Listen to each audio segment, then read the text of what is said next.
ক্রিপ্টোকারেন্সির বৈধতা চায় বাংলাদেশ। গত 5ই আগস্ট 2024 সালে ছাত্র বিপ্লবের মাধ্যমে নতুন বাংলাদেশের জন্ম হয়েছে। তরুণের এই বিজয়ে সকল শহীদদের প্রতি সালাম ও শ্রদ্ধা জানিয়ে আজকের গুরুত্বপূর্ণ ভিডিওটি শুরু করছি। বিশেষ দৃষ্টি আকর্ষণ করছি professor doctor Mohammad Yunus sir এবং তারুণ্যের অহংকার আইসিটি মিনিস্টার নাহিদ ইসলাম। আজকের ভিডিওর গুরুত্বপূর্ণ বিষয় হচ্ছে ক্রিপ্টোকারেন্সি এর বৈধতা চাই বাংলাদেশ। ভিডিওর শুরুতে আপনাদের সবাইকে রিকোয়েস্ট করতে চাই, এই ভিডিওটি সবাই আপনাদের সোশ্যাল মিডিয়াতে বেশি বেশি শেয়ার করবেন, যাতে করে এই ভিডিওটি সরকারের নজরে পড়ে। অতীতের সকল সরকার ক্রিপ্টোকারেন্সি অথবা ডিজিটাল কারেন্সিকে নিষিদ্ধ করে রেখেছিল। তাদের একটাই আশঙ্কা ছিল, সেটি হচ্ছে মানি লন্ডারিং রিস্ক ফ্যাক্টর। কিন্তু গত 15 বছরে $150 বিলিয়ন পাচার হয়েছে দ্য ডেইলি স্টারের রিপোর্ট অনুসারে। তার মধ্যে হুন্ডিতে 400 কোটি টাকা, বিকাশের মাধ্যমে শত কোটি কোটি টাকা এবং নগদের মাধ্যমেও প্রচুর টাকা পাচার হচ্ছে। এছাড়া গত 15 বছরে 15 লক্ষ কোটি টাকারও বেশি ব্যাংক কেলেঙ্কারি হয়েছে। এমপি, মিনিস্টার, প্রশাসনিক কর্মকর্তা সহ বিভিন্নভাবে বাংলাদেশ থেকে গত 15 বছরে লক্ষ লক্ষ কোটি টাকা পাচার হয়েছে। সুতরাং শুধুমাত্র ক্রিপ্টোকারেন্সিকে বৈধতা দিলে দেশ থেকে টাকা পাচার হবে, এটি সম্পূর্ণ ভুল ধারণা। মূলত জ্ঞানের স্বল্পতা এবং সদিচ্ছার অভাবের কারণে ক্রিপ্টোকারেন্সি অথবা ডিজিটাল কারেন্সি অথবা বিটকয়েনকে ইলিগাল করে রাখা হয়েছে। অন্যদিকে পৃথিবীর ম্যাক্সিমাম কান্ট্রি ক্রিপ্টোকারেন্সিকে লিগালাইজ করে দিয়েছে। তার মধ্যে আমেরিকা, ইউরোপ, অস্ট্রেলিয়া মহাদেশ, আমাদের পার্শ্ববর্তী দেশ ভারত 2020 সালে ক্রিপ্টোকারেন্সিকে বৈধতা দিয়েছে এবং ইমরান খান ক্ষমতা আসার পর পাকিস্তানও এটিকে লিগালাইজ দিয়েছে। এছাড়া শ্রীলঙ্কার মতো একটি দেওলিয়া দেশও ক্রিপ্টোকারেন্সিকে বৈধতা দিয়েছে। গুগলের মতো big company bitcoin crypto accept করেছে। বিশ্বের সবচেয়ে বড় দল ইলন মাস্ক তার টেসলা কোম্পানিও বিটকয়েনকে পেমেন্ট গেটওয়ে হিসাবে অ্যাকসেপ্ট করেছে। এছাড়া বিশ্বের আরও নামি দামি 35টি কোম্পানি, তার মধ্যে পেপাল, মাইক্রোসফট সহ আরও অন্যান্য কোম্পানি ক্রিপ্টোকারেন্সি বিটকয়েনকে বৈধতা দিয়ে তারা অ্যাকসেপ্ট করেছে। সুতরাং এই তরুণের নতুন বাংলাদেশ ক্রিপ্টোকারেন্সিকে বৈধতা দেওয়ার এখনই উপযুক্ত সময় এসেছে। বাংলাদেশ ক্রিপ্টোকারেন্সিকে অথবা ডিজিটাল কারেন্সিকে বৈধতা দিলে যে সমস্ত বেনিফিট পাবে সেগুলো জানার আগে আমরা ফার্স্ট অফ অল জেনে নিই হোয়াট ইজ ক্রিপ্টোকারেন্সি, অর্থাৎ ক্রিপ্টোকারেন্সি কি। সহজ কথায় ক্রিপ্টোকারেন্সি হচ্ছে ডিজিটাল মানি। এই ক্রিপ্টোকারেন্সি মূলত virtual money plus cryptography algorithm plus decentralise blockchain নেটওয়ার্কের মাধ্যমে পরিচালিত হয়। এবার আসুন কিভাবে বাংলাদেশ এবং তরুণরা লাভবান হতে পারে এই সেক্টরকে বৈধতার মাধ্যমে, সেটি বিস্তারিত জানাচ্ছি। ফার্স্ট অফ অল ক্রিপ্টোকারেন্সিকে বৈধতার মাধ্যমে বাংলাদেশ সরকারের রেমিটেন্স বৃদ্ধিতে সহায়তা করবে। সেক্ষেত্রে ট্রেডিং এর উপর ট্যাক্স বসানোর মাধ্যমে, যেমনটা ইন্ডিয়া 30% ট্যাক্স বসিয়েছে ক্রিপ্টোকারেন্সি বাই সেল ট্রেডিং এর ক্ষেত্রে। সো বাংলাদেশ সরকার এই গুরুত্বপূর্ণ সেক্টরকে নিষিদ্ধ না করে রেগুলেশন করে লিগ্যাল করার মাধ্যমে প্রচুর পরিমাণ ট্যাক্স জেনারেট করতে পারে। কেননা শুধুমাত্র বাইন্যান্স এক্সচেঞ্জ সাইটে গ্লোবালি 200 মিলিয়ন প্রায় 20 কোটি রেজিস্টার ইউজার রয়েছে। এর মধ্যে আমার জানা মতে বাংলাদেশের প্রায় 10 মিলিয়ন প্লাস অর্থাৎ 1 কোটি প্লাস ইউজার রয়েছে। সো এই বিশাল জনসমষ্টি থেকে ট্রেডিংয়ের উপর ট্যাক্স বসিয়ে সরকারের একটা বিপুল পরিমাণ রেমিটেন্স ইনকাম করা সম্ভব। সো প্রথম যে বেনিফিট সেটি রেমিটেন্সের সাথে আমি তুলনা করেছি, কারণ ট্রেডিং থেকে উপার্জিত অর্থ বিদেশ থেকে ইনকাম করার সমতুল্য। এই টাকাগুলো হচ্ছে ইন্টারন্যাশনালি ডলার, সেগুলো বিভিন্ন অ্যানালাইসিসের মাধ্যমে ইনকাম করা হয়। সো সেই ট্রেডিংয়ের উপর ট্যাক্স বসিয়ে কিন্তু দারুণ একটা রেমিটেন্স আনতে পারে বাংলাদেশ সরকার। ক্রিপ্টোকারেন্সিকে বৈধতা দিয়ে দ্বিতীয়ত সরকার অথবা দেশের যে উপকার হবে সেটি হচ্ছে বেকারত্ব দূর।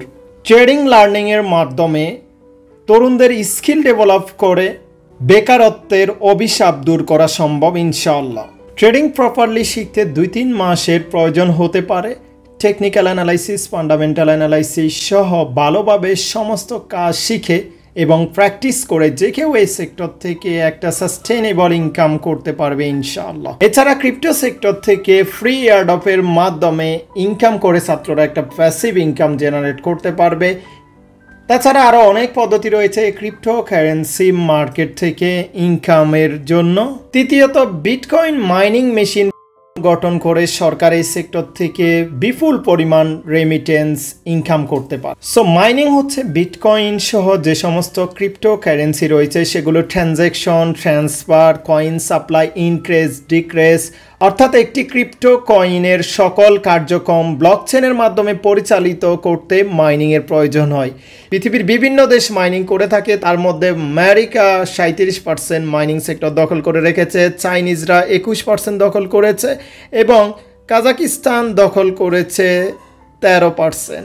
এছাড়া অন্যান্য দেশ মাইনিং করে থাকে।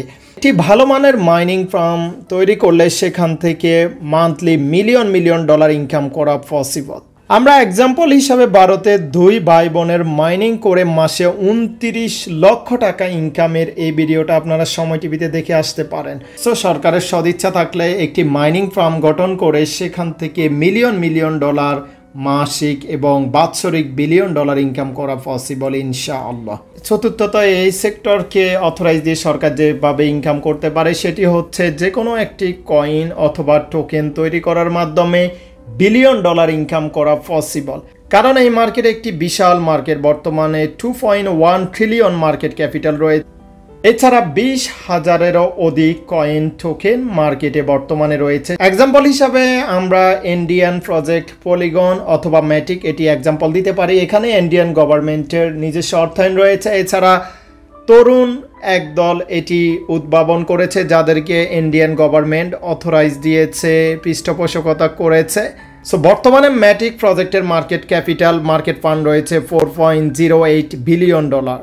সুতরাং একটি কয়েন তৈরি করতে solidity, smart contract, listing cost, liquidity, website, white paper, graphics এবং marketing use case, team cost সহ ইত্যাদি সকল কাজ সম্পূর্ণ করলে যে কোনো একটি প্রজেক্টকে সাকসেস করা যায় এবং সরকারের রাজস্ব ইনকাম বহুগুণ বৃদ্ধি পাবে ইনশাআল্লাহ।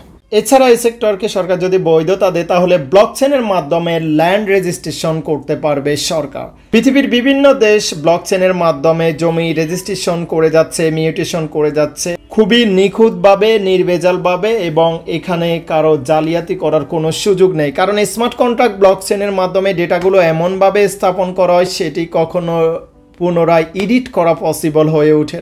আমরা যদি বিগত 10 বছরের হিসাব পর্যালোচনা করি তাহলে bitcoin, gold, international share, bond, USD ডলারের সাথে যদি কম্পেয়ার করি তাহলে বিটকয়েন বিগত 10 বছর সবচেয়ে বেশি রিটার্ন দিয়েছে। যেহেতু বিটকয়েন বিগত 10 বছর সবচেয়ে বেশি রিটার্ন দিয়েছে, এই জন্য বিশ্বের সকল দেশ এবং সকল কোম্পানি বিটকয়েন এবং ক্রিপ্টোকারেন্সি এবং ব্লকচেনের উপর কাজ করে যাচ্ছে।